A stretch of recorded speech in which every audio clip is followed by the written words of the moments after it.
이민혁은 한국의 가장 유력하고 부유한 가문만이 제공할 수 있는 호화로움 속에서 태어나고 자랐다.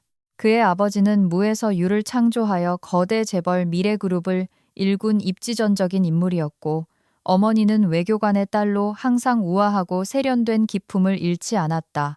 강남의 화려한 파티, 값비싼 외제차, 상류층 자제들만 다니는 국제학교의 세계는 어린 시절부터 민혁에게 너무나 당연한 일상이었다. 작은 궁전과도 같은 그의 집에서 그는 결핍이나 거절이라는 단어를 배운 적이 없었다. 민혁이 새 장난감을 원하면 그가 그 장난감에 대해 잊어버리기도 전에 손에 쥐어졌고, 이국적인 음식을 맛보고 싶다고 하면 즉시 최고의 요리사들이 그를 위해 요리를 준비했다. 이처럼 끝없이 이어지는 쾌락과 기회의 연속은 그러나 어두운 이면을 가지고 있었다. 민혁은 버릇없고 자신감만 넘치는 사람으로 성장했다. 그는 안 돼라는 말을 거의 들어본 적이 없었고, 자신의 행동이 초래할 결과에 직면하는 일은 더욱 드물었다. 학교는 그에게 단지 형식적인 공간일 뿐이었다. 선생님들은 그가 누구의 아들인지 잘 알았기에 그의 못된 장난들을 못 본 척하기 일쑤였다. 민혁이 10대가 되자 아버지는 그를 회사 경영에 참여시키기 시작하며 언젠가 이 모든 것이 그의 것이 될 것이라는 점을 분명히 했다. 민혁은 점차 돈과 권력이 사람들을 지배하는 힘을 준다는 것을 깨닫기 시작했다. 그는 어디까지 선을 넘어야 사람들이 감히 자신에게 그만이라고 말할지 시험해보는 것을 재미있는 게임처럼 여겼다. 민혁의 친구들은 그와 같은 금수저들이었다. 그들의 오락거리는 주로 비싼 차를 몰고 강남의 클럽을 전전하거나 매우 질 나쁜 장난을 치는 것이었다. 그들은 자신들의 유흥을 위해 다양한 내기나 게임을 벌였고, 회사의 직원들은 그들의 비공식적인 장난감이 되었다. 민혁과 그의 친구들은 한 부장이 자신들이 설치한 함정에 빠지는 모습을 녹화하기 위해 몰래카메라를 설치하기도 했고, 긴급 프로젝트로 위장하여 사무실의 누군가에게 극도로 굴욕적인 심부름을 시키기도 했다. 민혁과 그의 가장 가까운 친구들, 즉 재벌가의 상속자들은 끝이 없어 보이는 사치 속에서 시간을 보내곤 했다. 그들의 모임은 시끄러운 파티와 호화로운 행사로 가득했지만 종종 다른 사람들을 희생시키는 오락으로 변질되곤 했다. 그런 사례 중 하나가 미래그룹의 한 계열사에서 일어난 사건이었다. 그들은 신입 분석가인 박 대리가 크고 중요한 프로젝트를 맡게 되었다고 믿게 만드는 기이한 실험을 하기로 결정했다. 민혁과 친구들은 박 대리가 위조된 문서와 데이터를 받도록 손을 썼고, 실제로는 민혁이 고용한 배우들인 중요한 투자자들 앞에서 결과를 발표하라는 임무를 주었다. 박 대리는 자신의 경력에 대한 꿈과 열정을 모두 쏟아부으며 몇 주 동안 프로젝트에 매달렸다. 발표일은 그의 노력의 정점이었지만 그는 이 모든 것이 악랄한 장난이라는 것을 까맣게 몰랐다. 민혁과 친구들은 투자자들이 터무니없고 황당한 질문을 던지기 시작하자 웃음을 참기 위해 안간힘을 쓰며 모든 상황을 지켜보았다. 박 대리의 당혹감은 극에 달했다. 발표가 끝난 후 민혁은 진실을 밝혔고 온 회의실은 웃음바다가 되었다. 창백하게 질려서 있는 박 대리만 빼고, 또 다른 날 그들은 젊은 여직원인 이사원의 인내심을 시험하기로 했다. 그들은 그녀가 실수로 회사 서버의 중요 파일을 삭제한 것처럼 상황을 꾸몄다. 뒤따른 혼란은 전적으로 민혁이 계획한 시나리오였다. 이 사원은 데이터를 복구하려 애쓰고 경영진에게 사과하며 하루 종일 진땀을 뺐다. 퇴근 시간이 되자 민혁은 미소를 지으며 그녀에게 다가가 모든 데이터는 안전하며 이것은 단지 스트레스 저항력 테스트였을 뿐이라고 발표했다. 이러한 수많은 사건들은 민혁 주위에 무모하고 잔인한 이미지를 만들었다. 그는 자신의 행동이 다른 사람들에게 미칠 결과에 대해 거의 생각하지 않았다. 회사의 직원들은 자신들의 모든 행동이 부유한 사장의 다음 장난거리가 될 수 있다는 생각에 항상 긴장감을 느꼈다. 시간이 흐르면서 이러한 장난들은 직원들 사이에서 점점 더 큰 불만과 뒷말을 낳았다. 많은 이들이 과연 언제까지 이런 대우를 참아야 하는지 의문을 품기 시작했다. 그날도 민혁은 친구들과 함께 호화로운 파티를 열었다. 최고급 샴페인과 값비싼 시가가 오가는 가운데 대화는 한계와 가능성에 대한 주제로 흘러갔다. 모두가 풍요와 희열에 취한 분위기 속에서 그날 밤에 흥분에 고무된 친구들은 또 다른 게임, 이번에는 실제적인 실현과 관련된 게임을 하기로 했다. 손님 중에는 민혁의 어릴 적 친구이자 기상천외한 내기로 유명한 준호도 있었다. 민혁아, 넌 항상 사람들과 회사를 관리하는 게 얼마나 쉬운지 저 하찮은 직장인들이 너처럼 노력만 하면 성공할 수 있을 거라고 말하지. 하지만 넌 평생 네 손으로 일해본 적이 없잖아. 그게 어떤 건지 네가 어떻게 알아? 준호가 도발했다. 항상 새로운 모험을 즐기고 자신의 능력에 자신이 있었던 민혁은 웃으며 어떤 일이냐고 물었다. 쓰레기 청소부. 준호가 비웃으며 말했다. 내 소유의 공장에서 2주 동안 청소부로 일해봐. 신용카드도 계좌 접근도 없이 오직 내 두 손과 등뿐이야. 평범한 노동자처럼 말이지. 모든 사람의 시선이 흥미롭게 민혁에게 쏠렸다. 그의 대답을 기다리고 있었다.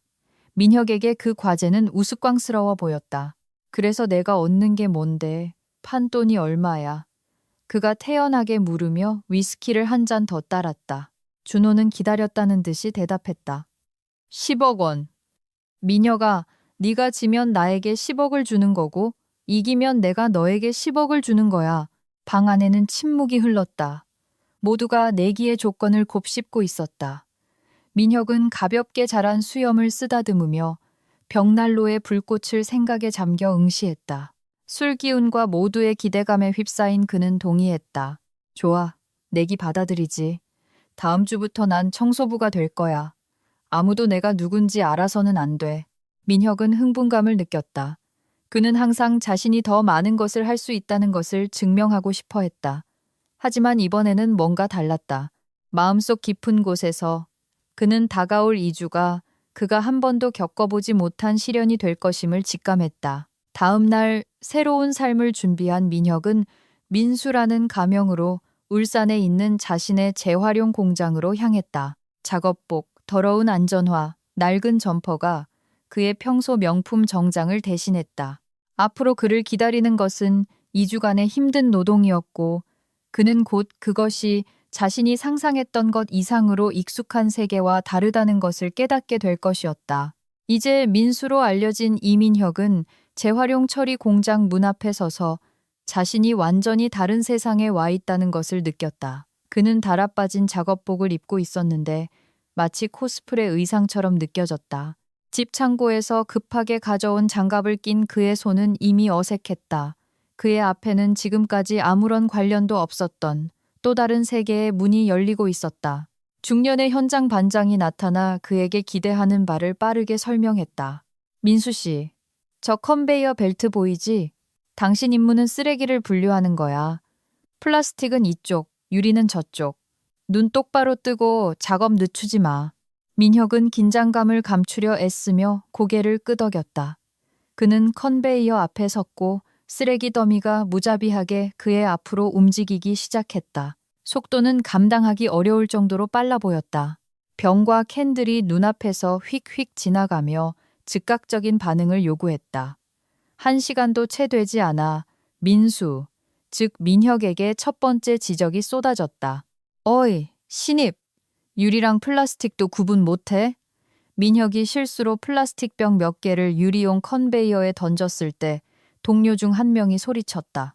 죄송합니다, 제가. 민혁이 말문을 열었지만 그의 말은 기계 소음에 묻혀버렸다. 작업은 계속되었고 매 순간이 영원처럼 느껴졌다. 민혁은 익숙하지 않은 노동에 온몸의 근육이 비명을 지르는 것을 느꼈다. 등은 고통으로 아우성쳤고 손은 피로로 떨렸다. 점심시간에 민혁은 잠시 숨을 돌릴 조용한 곳을 찾으려 했지만 최 부장이 그를 찾아냈다. 민수 씨, 전혀 노력하는 것 같지가 않아. 여기 남고 싶으면 정신 차려야 해. 쓰레기는 당신이 분류법을 배울 때까지 기다려주지 않는다고. 알겠습니다, 부장님. 최선을 다하겠습니다. 민혁은 이 하루가 빨리 끝나기만을 간절히 바라며 간신히 대답했다. 오후에도 상황은 나아지지 않았다. 실수는 계속되었고 지적은 점점 더 날카로워졌다. 민수 씨, 당신이 꾸물거리는 것 때문에 우리 모두가 성과급을 못 받을 수도 있다는 걸 몰라? 힘 좀 내, 친구. 동료 중 한 명이 그의 암울한 기분에 낙관적인 분위기를 불어넣으려는 듯, 그러나 실제로는 비꼬는 투로 격려했다. 하루가 끝날 무렵 민혁은 너무 지쳐서 거의 서 있기도 힘들었다. 그는 육체적으로 뿐만 아니라 정신적으로도 완전히 지쳐 있었다. 힘든 노동의 현실을 전혀 이해하지 못한 채 그는 그저 이 끔찍한 하루가 최대한 빨리 끝나기를 바라며 출구로 향했다. 둘째 날 새벽, 이제는 모두에게 민수로 알려진 민혁은 침대에서 몸을 간신히 일으켰다. 모든 관절과 근육이 쑤셨다.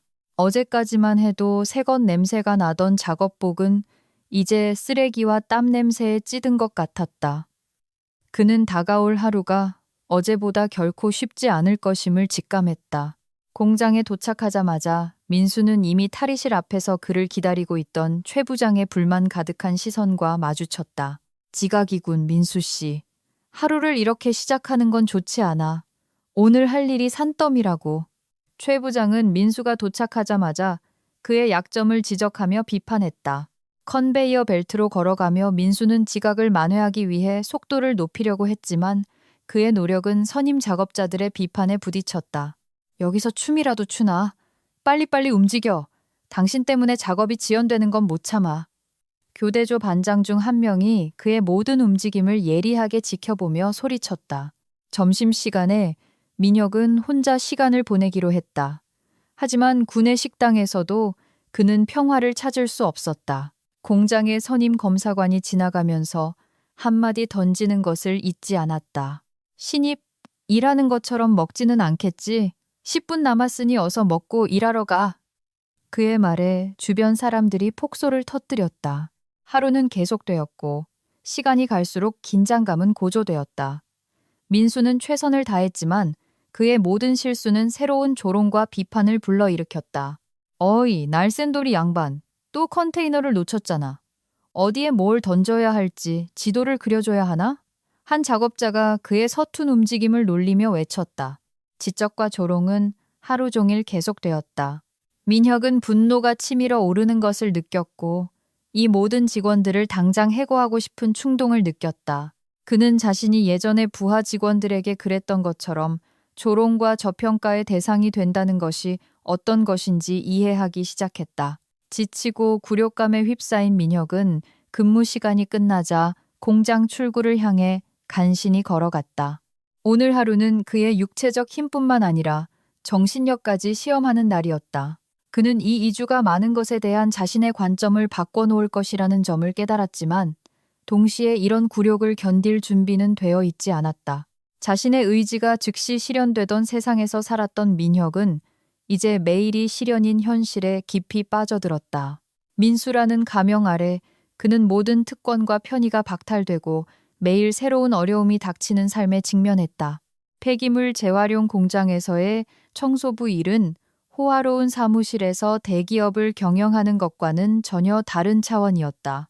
이곳에는 온도 조절 장치도 푹신한 의자도 어떤 요청이든 수행해줄 비서도 없었다.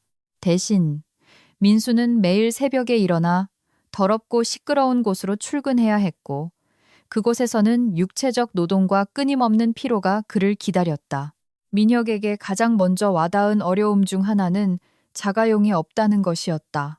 그는 대중교통을 이용해 출근해야 했는데 이는 평소 개인 운전사가 모는 차로 출근하던 것보다 훨씬 더 많은 시간이 걸렸다. 이는 또한 이른 기상과 늦은 귀가, 고층 날씨 속에서의 지루한 기다림, 그리고 자신만의 생각에 잠길 수 있는 개인적인 공간의 부재를 의미했다. 직장에서 민혁은 훨씬 더 가혹한 조건에 직면했다. 공장에서는 단순히 출근하는 것만으로는 부족했고 힘든 육체 노동에 적극적으로 참여해야 했다. 매일 수많은 쓰레기를 분류하고 무거운 쓰레기 수거 기계를 다루는 일 등은 민수에게 육체적 힘뿐만 아니라 그가 가져본 적 없는 지구력을 요구했다. 그는 종종 과제를 가장 늦게 처리하여 동료들과 상사들의 짜증과 불만을 샀다. 동료들과의 평범한 소통 또한 도전이었다.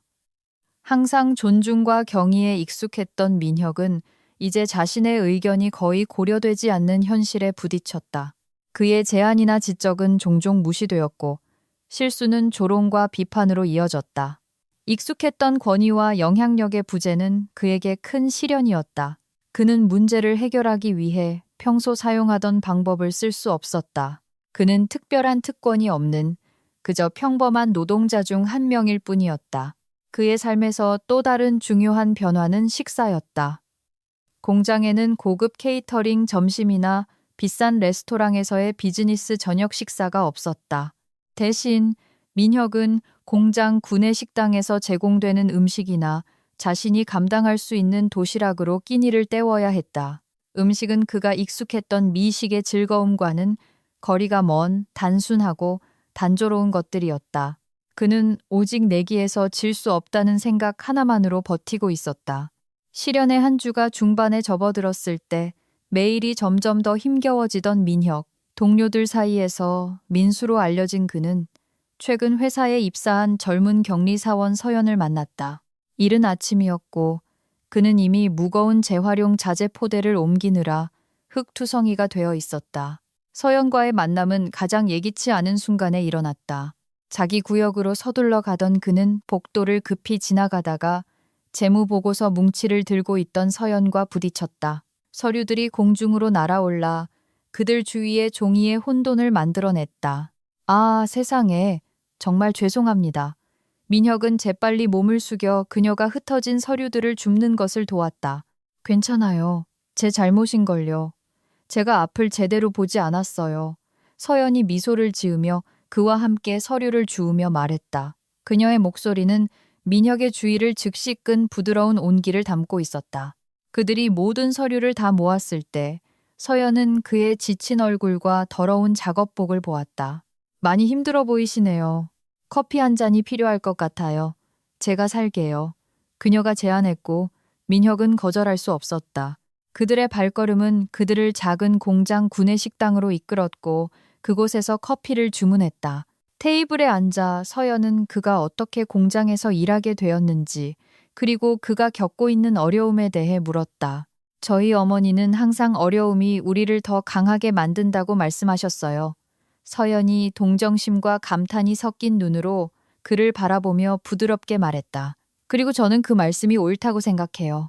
인생이 항상 공평한 것은 아니지만 장애물을 극복하는 능력은 소중한 것이죠. 민혁은 어떤 상황에서도 긍정적인 면을 보는 그녀의 능력에 놀랐다. 그녀의 이야기에서 그는 그녀의 가족이 부유하지는 않았지만 그녀에게 좋은 교육을 제공하고 그녀가 가진 것에 감사하도록 가르쳤다는 것을 알 수 있었다. 가끔 모든 것이 잘못되어 가는 것처럼 보일지라도 매일 새로운 기회가 온다는 것을 기억하는 것이 중요해요. 그녀가 계속해서 말했고 민혁은 자신의 삶에 대한 인식과 당연하게 받아들였던 도전에 대해 생각하게 되었다. 이 대화는 그에게 신선한 충격이었다. 순진해 보이는 그녀의 말에는 그가 자신의 주변 환경에서는 거의 만나보지 못했던 성숙함과 지혜가 담겨 있었다. 처음으로 민혁은 한 여성을 욕망의 대상이 아닌 동등한 한 인간으로 바라보았다. 서연은 작은 마을에서 자랐다. 그곳에서는 모두가 서로를 알았고 삶은 평온하고 예측 가능하게 흘러갔다. 그러나 그런 평화로운 환경 속에서도 그녀의 가족은 수많은 시련에 직면해야 했다. 서연이 아직 어렸을 때 아버지는 가족을 떠났고 어머니는 새 아이를 홀로 키워야 했다. 그 순간부터 그들 가족의 삶은 극적으로 변했다. 서연의 어머니는 비범한 강인함과 근면함을 가진 여성이었다. 그녀는 두세 개의 직업을 전전하며 아이들에게 필요한 모든 것을 제공하려 애썼지만 돈은 항상 부족했다. 서연의 집에서는 새 물건을 거의 찾아볼 수 없었다. 그들의 옷과 장난감 대부분은 친척이나 지인들로부터 물려받은 중고품이었다. 서연에게 학창시절은 기쁨과 시련의 시간이었다. 그녀는 교육이 더 나은 삶을 위한 기회라는 것을 알고 있었기에 학업 성취를 최우선으로 생각하는 똑똑하고 야심찬 학생이었다. 그러나 학교에서의 그녀의 처지는 종종 물질적 한계를 상기시켰다. 다른 아이들이 새 옷을 입고 비싼 물건을 자랑하는 행사에서 서연은 어색하고 소외감을 느꼈다. 모든 어려움에도 불구하고 서연의 집은 사랑과 지지로 가득했다. 그녀의 어머니는 항상 시간을 내어 아이들과 함께 앉아 그날의 일에 대해 이야기하고 숙제를 도와주거나 그저 그들의 고민을 들어주었다. 일요일 아침이면 그들은 종종 지역교회에 갔고 그곳에서 어머니는 위안을 얻고 어려운 시기에 그들을 지지해주는 공동체를 만났다. 여름이면 서연과 그녀의 형제 자매들은 정원을 가꾸거나 이웃을 위해 소소한 아르바이트를 하며 집안일을 도왔고 그렇게 번 약간의 돈은 어머니께 드렸다. 이러한 활동들은 약간의 돈을 벌게 해주었을 뿐만 아니라 아이들에게 노동과 돈의 가치를 가르쳐 주었고 절약하고 신중하게 만드는 법을 배우게 했다. 고등학교를 졸업한 후 서연은 가족 중 처음으로 대학에 진학했다. 그녀는 학비를 충당하기 위해 도서관에서 일하고 장학금 프로그램에 참여했다. 모든 성공은 그녀에게 자신뿐만 아니라 가족을 위한 더 나은 삶을 만드는 한 걸음이었다. 이제 민수로 알려진 민혁은 공장에서 육체적, 감정적 도전으로 가득한 새로운 역할에 적응하기 시작했다. 그의 진심 어린 노력은 동료 작업자들 사이에서 눈에 띄지 않았고 많은 이들이 그를 존중과 호감으로 대하기 시작했다. 그러나 모든 사람이 그를 받아들일 준비가 되어 있었던 것은 아니었다. 공장의 젊은 격리 사원인 서연은 민수를 지지하는 사람들 중 한 명이 되어 그의 적응 과정을 덜 고통스럽게 만들어 주었다. 어느 날 특히 힘든 근무를 마친 후 그녀는 그를 점심시간에 초대했다. 민수 씨, 일을 시작한 지 얼마 안 된 것 치고는 정말 잘하고 있어요. 그녀가 그에게 커피 한 잔을 건네며 말했다. 우리 동료들 사이에서 지내는 건 어때요? 솔직히 말하면 생각했던 것보다 훨씬 더 힘들어요. 민혁이 커피를 받으며 인정했다. 하지만 저는 제가 뭔가 의미 있는 일을 할 수 있다는 것을 증명하기 위해 여기에 왔어요. 서연은 이해한다는 듯 고개를 끄덕였다. 그녀는 그가 얼마나 노력하는지 그리고 적응하는데 얼마나 힘들어하는지를 보았다. 첫날 바로 포기하지 않은 것만으로도 이미 많은 것을 증명했어요. 그녀가 대답했다. 민혁은 그녀의 지지에 감사하며 미소를 지었다. 서연이나 심지어 그를 돕기 시작한 숙련된 기계 조작원인 강 반장과 같은 새로운 친구들 덕분에 공장에서의 그의 날들은 더 견딜만해졌다. 그들은 웃음과 조언, 그리고 이야기를 나누었고 이는 민혁이 덜 고립감을 느끼도록 도와주었다. 그러나 일부 동료들의 지지에도 불구하고 공장의 소규모 관리자들은 민수를 방해물로만 여겼다. 특히 교대조 반장 중 한 명인 최 반장은 민수의 노력을 훼손하려 애썼다. 이것 봐, 누가 오셨나. 어느 휴식 시간에 최 반장이 모두가 들을 수 있도록 큰 소리로 말했다. 우리 문제야 양반이 또 느려 터지게 움직이고 있군. 이봐, 자네 여기가 제자리라고 확신하나? 민혁은 분노가 끓어오르는 것을 느꼈지만 상황을 악화시키지 않기 위해 참았다. 최선을 다하고 있습니다. 그가 감정을 드러내지 않으려 애쓰며 조용히 말했다. 그래, 얼마나 열심히 하는지 아주 잘 보이네. 최 반장이 비웃으며 대꾸하고는 민혁을 분노와 굴욕감 속에 남겨두고 떠났다. 공장에서의 근무주가 끝나갈 무렵 민혁은 공정함과 다양한 삶의 환경이 인간의 운명을 어떻게 형성하는지에 대해 더 깊이 생각하기 시작했다. 민수라는 가명 아래 그는 육체 노동의 어려움에 직면했을 뿐만 아니라 이전에는 멀고 추상적으로만 느껴졌던 대우를 직접 경험했다. 특히 최 반장과 같은 상사들의 태도는 그로 하여금 전 세계의 많은 노동자들이 직면하는 불공정의 깊이에 대해 생각하게 만들었다. 공장에서의 매일은 민혁이 동료들의 노력과 수고가 무시되거나 저평가되는 순간들로 가득했다. 그는 가장 끈기 있고 근면한 사람들 중 일부가 인정과 승진 기회의 부족으로 고통받는 것을 보았다. 이 순간 그는 자신이 공장에서 초기에 겪었던 어려움과 실망이 그의 새로운 친구들이 매일 직면하는 것의 아주 작은 부분에 불과하다는 것을 깨달았다. 서연 및 다른 몇몇 동료들과 공장의 근무 환경 개선에 대해 이야기하면서 그는 더욱 깊은 생각에 잠겼다. 우리는 더 많은 존중을 받을 자격이 있어요. 강 반장이 민혁을 바라보며 말했다. 우리 중 많은 사람들이 몇 년 동안 여기서 일했지만 어떤 승진이나 인정조차 받지 못했어요. 사실 많은 상사들이 우리를 동등하게 보지 않는다는 게 문제죠. 서연이 덧붙였다.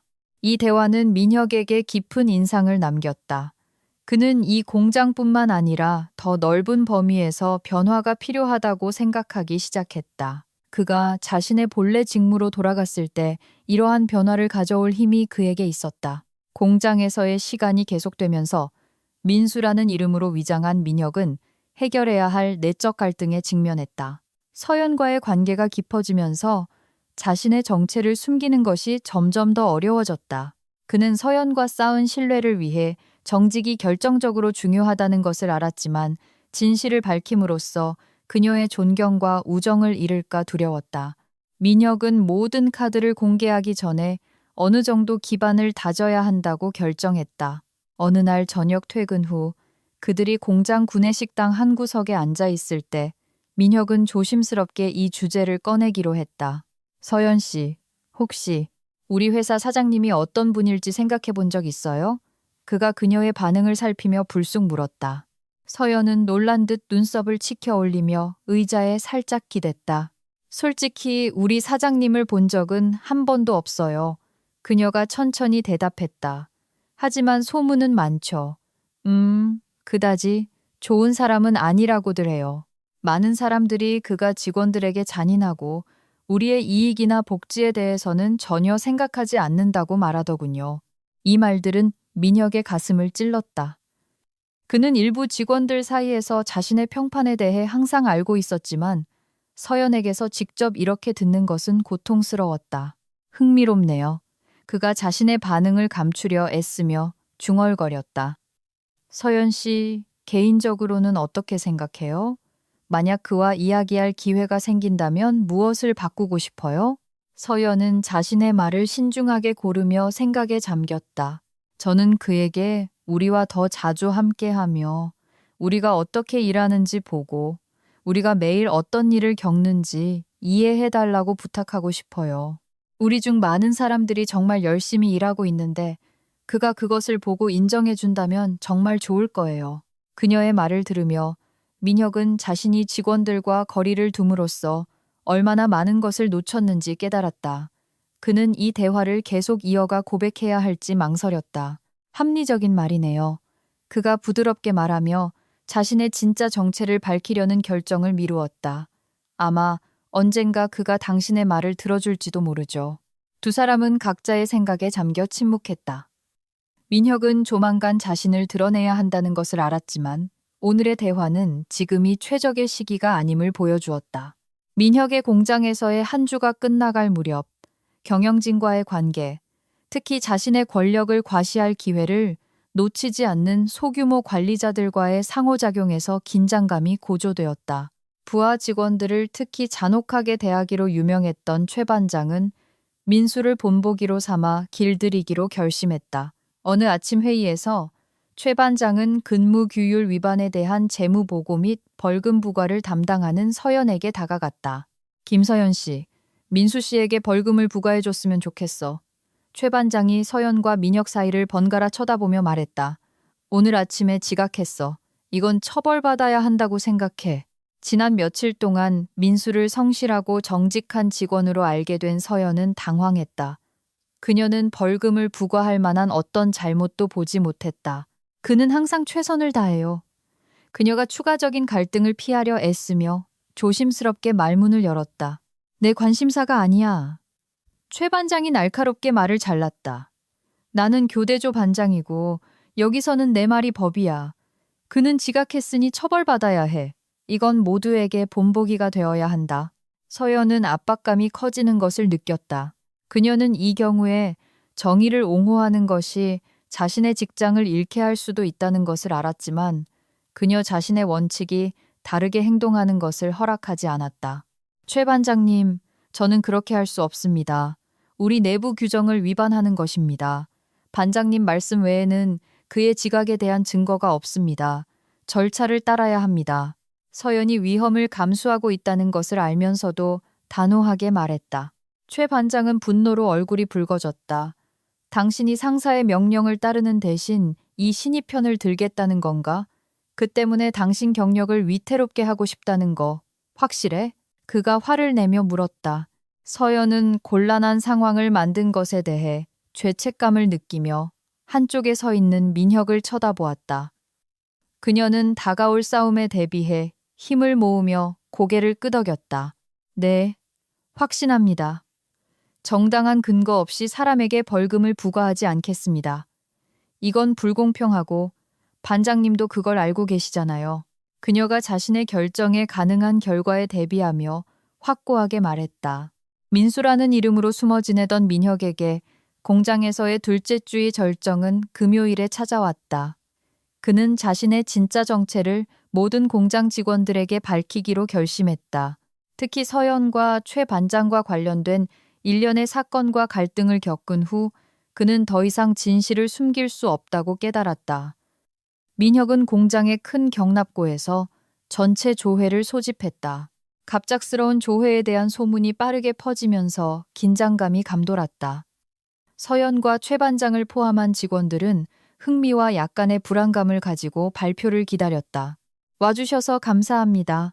민혁이 단호하고 자신감 있는 목소리로 말하려고 애쓰며 시작했다. 많은 분들이 저를 라인의 신입 사원 중 한 명인 민수로 알고 계실 겁니다. 하지만 그게 제 전부는 아닙니다. 회의장은 속삭임으로 가득 찼고 민혁은 말을 이었다.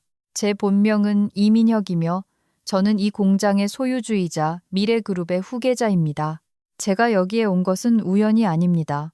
제가 여기서 일을 시작한 이유는 고귀한 동기에서 비롯된 것이 아닙니다. 저는 친구들과 2주 동안 청소부로 일할 수 있다는 내기를 했습니다. 이것은 여러분 모두에게 불공평한 일이었고 저는 진심으로 사과드립니다. 모든 사람의 시선이 민혁에게 고정되었고 경납고 안에서는 놀라움과 충격이 뒤섞인 감정이 느껴졌다.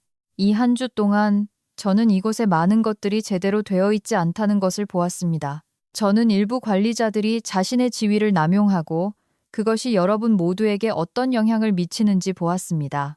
여러분이 매일 직면하는 어려움에 대해 알게 되었습니다. 서연은 실망과 안도가 뒤섞인 감정으로 민혁을 바라보았다. 안도감은 그가 공장에 머물렀던 이유가 명확해졌기 때문이었고, 실망감은 그의 원래 동기가 너무나 경솔했기 때문이었다. 저는 오늘 변화를 만들기 위해 이 자리에 섰습니다. 민혁이 선언했다. 최 반장님은 더 이상 여기서 교대조 반장으로 일하지 않을 것입니다.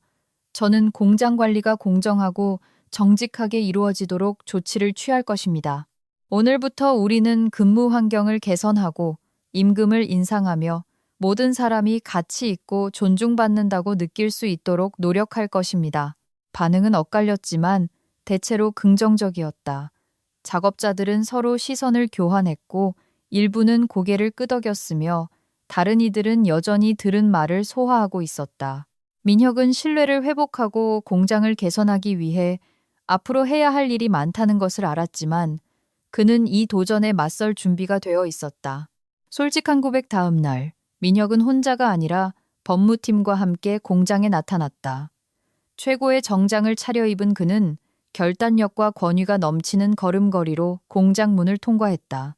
어제의 발표에 대해 이미 들어서 알고 있던 직원들은 어리둥절함과 기대를 품고 상황을 지켜보았다. 민혁이 가장 먼저 향한 곳은 모든 교대조 관리자들이 모여있는 관리 사무실이었다. 그의 시선은 단호하고 진지했으며 그는 자신의 결정을 발표하기 시작했다. 우리는 오늘 이 공장에서 정의와 존중을 회복하기 위해 여기에 모였습니다. 그의 목소리가 사무실 전체에 울려 퍼졌다. 여러분 중 많은 분들이 자신의 지위와 권력을 남용하며 우리 업무의 본질인 직원들에 대한 배려를 잊었습니다. 민혁과 그의 변호사들은 차례차례 관리자들의 부당한 행위에 대한 증거를 제시했다. 불공정한 근무 시간 배정부터 정당한 성과급 및 보너스 지급의 고의적인 회피까지 변화에 가장 공격적으로 반대했던 사람 중 한 명인 최 반장은 팔짱을 낀 채 서 있었다. 그의 얼굴에는 명백한 불만이 드러나 있었다. 최 반장님, 지난 몇 년간 당신의 행동은 당신 밑에서 일하는 사람들의 권리와 복지에 대한 완전한 무시를 보여주었습니다. 당신은 해고입니다. 민혁이 단호하게 말하며 그에게 서류 봉투를 건넸다. 그리고 이것은 자신의 권력을 남용한 모든 사람에게 해당됩니다. 우리는 더 이상 이런 일을 용납하지 않을 것입니다. 참석자들 사이에서 속삭임과 놀라움의 외침이 터져 나왔다. 최 반장의 해고는 모든 사람에게 분명한 신호가 되었다. 공장의 새로운 질서가 시작된 것이다. 다음 몇 시간 동안 민혁과 그의 팀은 각 관리자들과 개별적인 면담을 진행하며 그들의 역할과 책임을 재검토했다. 민혁은 서연이 긍정적으로 반응하지 않을 수도 있다는 것을 이해했다. 상황을 바로잡고 최대한 솔직해지기 위해 그는 직접 그녀에게 진실을 말하기로 결심했다. 그들은 민혁이 공장의 현재 변화에 대해 논의하자는 핑계로 서연을 부른 작은 휴게실에서 만났다. 서연 씨, 이제 모든 것을 알게 되었지만 이것이 나에 대한 당신의 생각을 바꾸어서는 안 됩니다. 그가 단어를 신중하게 고르며 시작했다. 나는 내가 보였던 사람이 아니었습니다. 제 이름은 이민혁이고 저는 이 공장의 소유주입니다. 그리고 이 모든 소동은 어리석었지만 이 2주 동안 일어난 모든 일은 진실이었습니다. 서연은 들은 말을 머릿속으로 정리하려 애쓰며 잠시 얼어붙었다. 그녀의 눈에는 실망과 뒤섞인 당혹감이 스쳤다. 왜 더 일찍 말해주지 않았어요? 그녀의 목소리가 떨렸다. 이 시간 동안 당신은 그냥 나를 가지고 논 건가요? 아니에요, 서연 씨. 제발 이해해 주세요. 저는 결코 당신을 속이려 한 것이 아니었습니다. 저는 이것을 내기의 일부로 시작했지만 공장에서의 일의 현실을 보았을 때 모든 것이 변했습니다. 우리 모두에게 얼마나 많은 변화가 필요한지 보았고 저는 진심으로 상황을 바로잡고 싶습니다. 민혁이 이해를 바라며 설명했다. 어떻게 나에게 이해를 기대할 수 있죠? 서연이 날카롭게 말을 끊었다. 당신은 나를 속였고 우리 모두를 속였어요. 자신의 게임을 위해 우리를 이용한 사람을 어떻게 믿을 수 있겠어요? 서연의 말은 민혁을 강타했지만 그는 그녀가 옳다는 것을 알았다. 그의 행동은 원래의 의도와 상관없이 그녀에게 고통을 주었다. 미안합니다, 서연 씨. 정말 미안해요. 시간을 되돌릴 수만 있다면 모든 것을 다르게 했을 겁니다. 그가 자신의 말의 무게를 느끼며 고백했다. 이 모든 것을 다시 생각할 시간이 필요해요, 민혁 씨.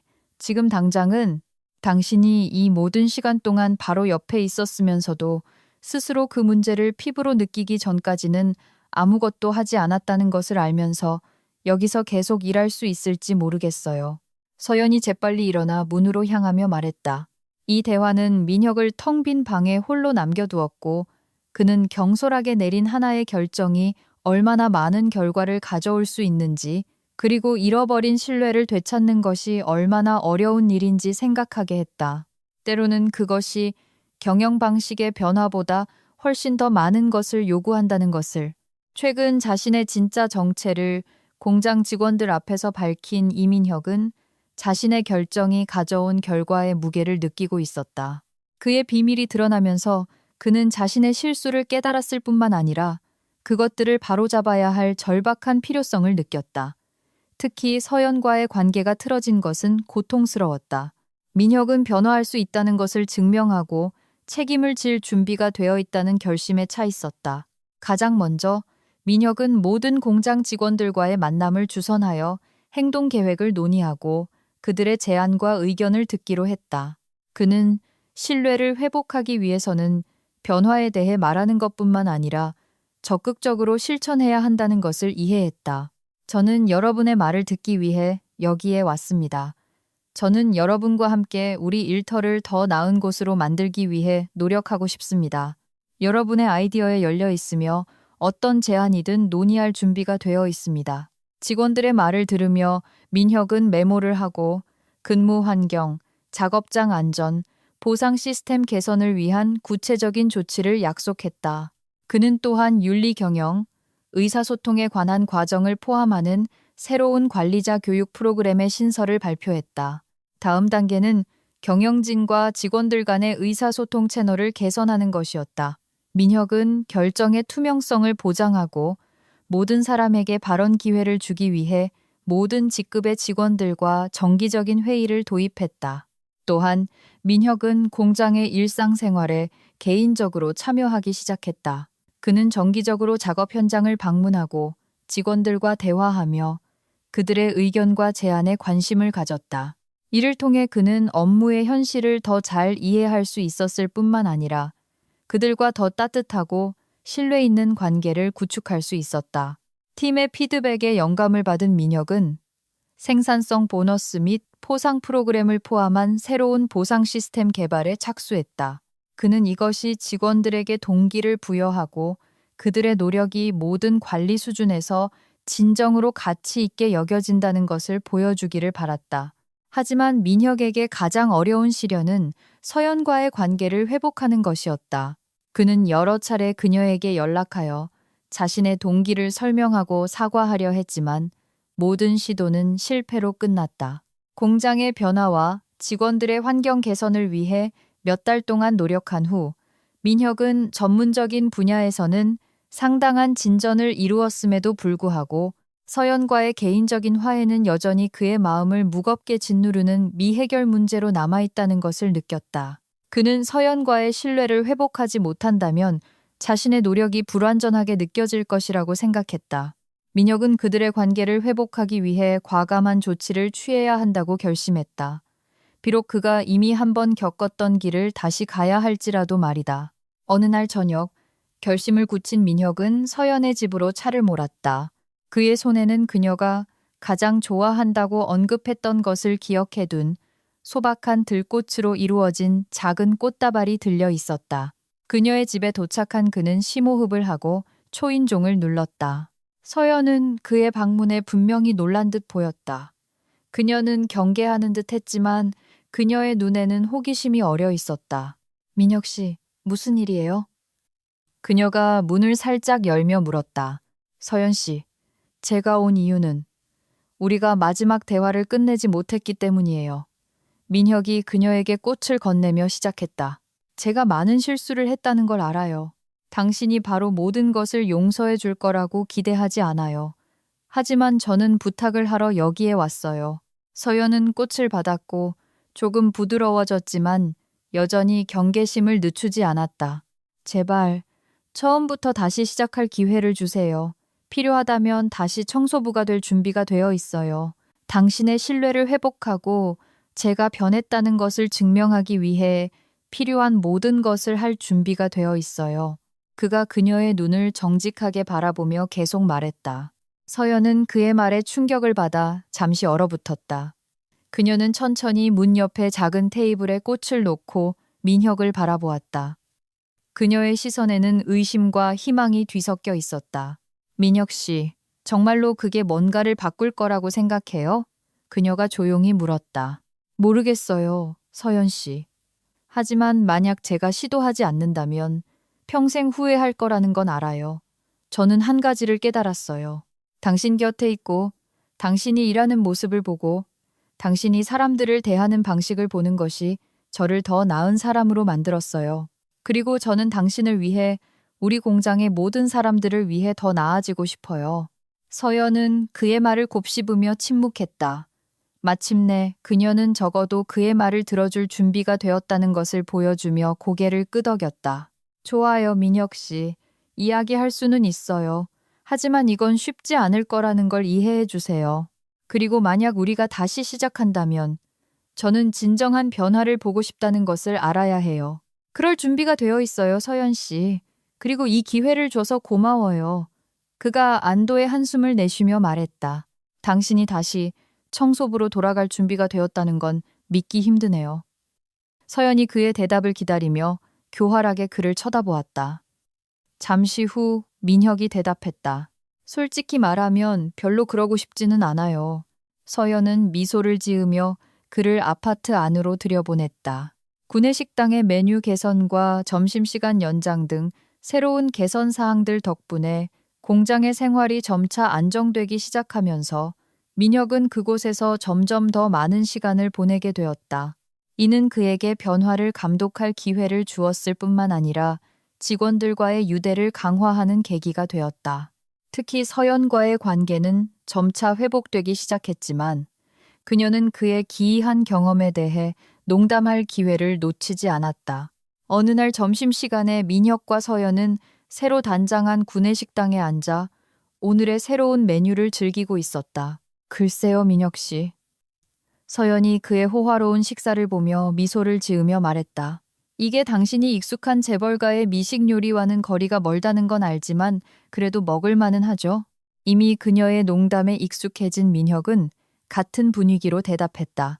저는 항상 제 식단을 다양화할 준비가 되어 있죠. 특히 당신 같은 사람이 이걸 소화할 수 있다면 말이에요.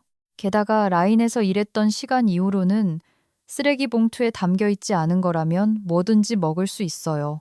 서연은 웃음을 터뜨리며 계속했다. 정말 당신이 그 쓰레기 봉투들과 어떻게 씨름했는지 거의 잊을 뻔했네요. 아마 그게 당신의 가장 영웅적인 순간이었을 거예요. 민혁은 그녀와 함께 웃었다. 그는 자신을 웃음거리로 만들 수 있는 그녀의 능력을 소중히 여겼고, 이는 그를 공장의 모든 사람들에게 더 인간적이고 다가가기 쉽게 만들어 주었다. 네, 그건 정말 대단한 경험이었죠. 그가 인정했다. 하지만 그거 알아요. 서연 씨, 그 모든 것이 제가 이전에 당연하게 여겼던 많은 것들의 가치를 깨닫게 해주었어요. 그리고 저는 이곳의 상황을 조금이라도 바로잡을 기회가 있었다는 것에 진심으로 기쁩니다. 저는 새로운 이민혁이 좋아요. 그녀가 부드럽게 말했다. 더러움을 두려워하지 않고 진정으로 자신의 사람들을 아끼는 사람이요. 고마워요, 서연 씨. 그 말은 저에게 큰 의미가 있어요. 민혁이 대답했다. 그리고 약속할게요. 다시는 누군가의 삶을 걸고 내기를 하지 않을 거예요. 그런 식으로 장난치기에는 걸린 것이 너무 많아요. 그들은 공장의 향후 변화와 모든 직원의 환경을 더욱 개선하기 위한 다양한 계획에 대해 논의하며 점심 식사를 계속했다. 서연과의 대화로 가득 찬 점심시간을 보낸 후 민혁은 활력을 되찾고 공장을 더욱 개선하기 위한 새로운 아이디어로 가득 찼다. 그는 최근에 도입된 변화를 평가하고 직원들과 이야기하기 위해 생산 현장을 둘러보기로 했다. 이 산책 중에 그는 공장에서 가장 오래된 직원 중 한 명인 강 반장과 마주쳤는데 그는 의도적으로 그와의 만남을 피하려는 것처럼 보였다. 반장님, 잠시만요. 민혁이 그가 거의 지나쳐 가려 할 때 불렀다. 강 반장은 마지못해 멈춰서서 그를 향해 돌아섰다. 안녕하십니까, 사장님. 강 반장이 그의 몸과 얼굴에 약간의 경직된 표정을 지으며 절제된 목소리로 말했다. 무슨 사장님은요? 우리 얼마 전까지만 해도 같이 쓰레기 더미를 뒤졌잖아요. 술 한잔 하면서 좀 긴장 풀고 이야기하는 거 어때요? 우리 그럴 필요가 있는 것 같아요. 민혁이 친근한 미소를 지으며 제안했다. 강 반장은 의심스러워 보였지만 거절하는 것이 좋지 않다고 판단했는지 동의했다. 그들은 근무 시간이 끝난 후 직원들의 비공식적인 휴식 공간으로 변한 공장 구내식당으로 향했다. 민혁은 비싼 위스키 한 병을 꺼냈고 그들은 테이블에 자리를 잡았다. 대화의 시작은 조금 어색했다. 강 반장은 불편해 보였고 말과 주제를 신중하게 골랐다. 강 반장님, 저한테 좀 경계하시는 것 같네요. 저는 정말 우리가 솔직하게 소통할 수 있기를 바라요. 그냥 긴장 푸세요. 우리 오랜 친구처럼 지내요. 민혁이 분위기를 풀려고 애쓰며 말했다. 그들이 계속해서 술을 마시자 강 반장은 점차 더 솔직해지고 편안해졌다. 대화는 더 자유롭게 흘러갔고 그들은 공장 생활의 여러 재미있는 일들을 회상하며 농담하고 웃기 시작했다. 최 과장이 박스 팔레트에 끼었던 거 기억나요? 강 반장이 웃음을 터뜨렸다. 아, 그럼요. 우리는 그를 거기서 절대 꺼내지 못할 거라고 생각했어요. 민혁이 합세했고 두 사람은 위스키를 한 잔 더 마시며 크게 웃었다. 시간은 빠르게 흘렀고 식당은 이미 텅 비어 있었다. 대화와 웃음은 피로로 바뀌었고 이미 길어진 파티는 그들이 테이블에 엎드려 잠이 드는 것으로 끝났다. 아침에 그들을 발견한 것은 서류를 미리 확인하러 일찍 출근한 서연이었다. 반쯤 비어있는 위스키병과 흩어진 안주들을 본 그녀는 웃음을 참을 수 없었다. 정말 대단들 하시네요, 두 분. 그녀가 미소를 억누르며 말했다. 민혁이 잠에서 깨어 약간 어리둥절한 표정으로 서연을 바라보았다. 아, 서연 씨. 이건 당신이 생각하는 그런 게 아니에요. 우리는 그냥 조금 긴장을 풀었을 뿐이에요. 그가 모든 것이 어떻게 끝났는지 기억하려 애쓰며 말했다. 알았어요. 강 반장님은 오늘 하루 쉬게 해드릴게요. 푹 주무시라고요. 그리고 민혁 씨, 당신도 좀 쉬는 게 좋겠네요. 서연이 미소를 지으며 식당을 떠났다. 희미하게 불이 켜진 거리에서 민혁과 서연은 저녁 식사 후 천천히 걷고 있었다. 그들이 방금 식사를 마친 레스토랑은 뒤에 남아 있었고 그 밝은 불빛은 저녁 비가 남긴 무릉덩이에 반사되어 반짝였다. 민혁은 걸음을 옮길 때마다 긴장감이 고조되는 것을 느꼈다. 그는 오늘 밤 오랫동안 마음속에 담아두었던 말을 해야 한다는 것을 알았다. 서연 씨, 그가 시작했지만 갑자기 고르지 않은 보도블록에 발이 걸려 비틀거렸다. 순간적으로 균형과 위엄을 되찾으려 애쓰며 그는 웃었다. 제가 항상 말했잖아요. 이 거리에는 위험이 도사리고 있다고요. 서연은 그가 제대로 서도록 도와주며 미소 지었다. 민혁 씨는 항상 순간을 특별하게 만드는 방법을 찾네요. 비록 그게 길에서 비틀거리는 것일지라도 말이죠. 그녀가 가볍게 웃으며 대답했다. 민혁은 이 순간을 이용하여 생각을 정리하고 심호흡을 했다. 사실 서연 씨, 그게 바로 제가 당신과 이야기하고 싶었던 거예요. 저는 당신과 함께하는 모든 순간이 특별하다고 느껴요. 그리고 그는 적절한 단어를 찾으려 잠시 멈췄다. 저는 당신과 사랑에 빠진 것 같아요. 서연은 멈춰 서서 그를 향해 돌아섰다. 그녀의 눈에는 놀라움이 담겨 있었다. 민혁 씨, 정말이에요? 그녀가 들은 말을 소화하려 애쓰며 물었다. 알아요. 갑작스럽게 들릴 거예요. 이게 이렇게 어색하게 보이길 원치 않았는데 방금 제가 보도블록뿐만 아니라 말에도 걸려 넘어질 수 있다는 능력을 증명했네요. 민혁이 분위기를 풀려고 애쓰며 미소 지었다. 서연은 웃음을 터뜨렸고 그들 사이의 긴장감은 조금 누그러졌다.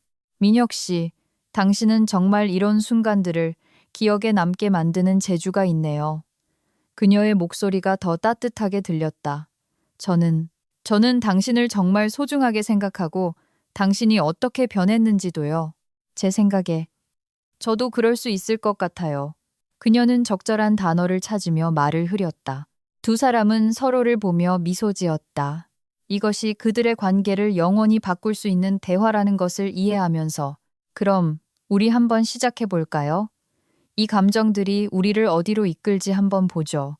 민혁이 손을 내밀며 물었다. 네, 한번 해봐요. 서연이 그의 손을 잡으며 대답했다. 이민혁이 수석 회계사인 김서연에게 청혼했다는 소문은 들불처럼 공장 전체에 퍼져나갔다. 작업자들과 사무직원들은 기뻐하며 농담을 던졌고 이런 예상치 못한 전개에 놀라움을 금치 못했다. 결국 사장과 회계사 사이의 사랑은 공장의 일상생활보다는 할리우드 영화에나 나올 법한 이야기처럼 들렸다. 민혁과 서연의 결혼식 날은 그들에게뿐만 아니라 공장의 모든 직원들에게도 특별한 날이었다. 결혼식은 공장 부지, 직원들이 종종 점심시간을 보내던 인접한 큰 공원에서 열렸다.